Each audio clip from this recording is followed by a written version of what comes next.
Dairy Farm is the largest food retailer in Malaysia, running the giant cold storage and Jason's Food Hall grocery stores.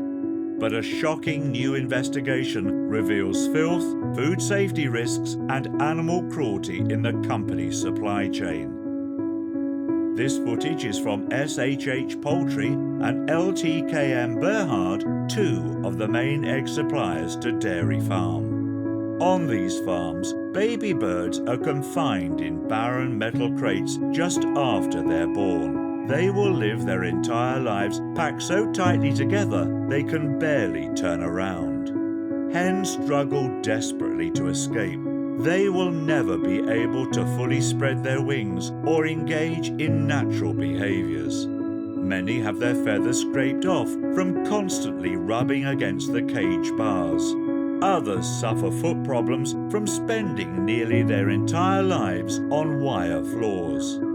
At these giant cold storage and Jason's Food Hall egg suppliers, hens defecate in the same barren cages they lay eggs in, causing serious food safety risks. Feces get smeared on the bodies of mother hens and on the cages and egg collection trays. Waste litters the ground, attracting flies that crawl over the feces and eggs. When hens die early from the filthy conditions, their corpses are left to rot alongside birds still laying eggs for human consumption.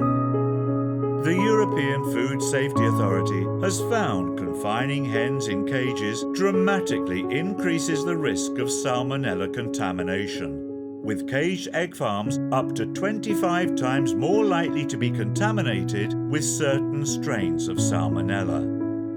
Over 40 leading food companies have pledged to use only cage-free eggs in Malaysia, including Tesco, Subway, Starbucks and many more.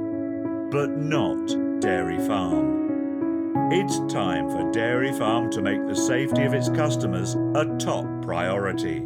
It's time for Dairy Farm to commit to going cage-free.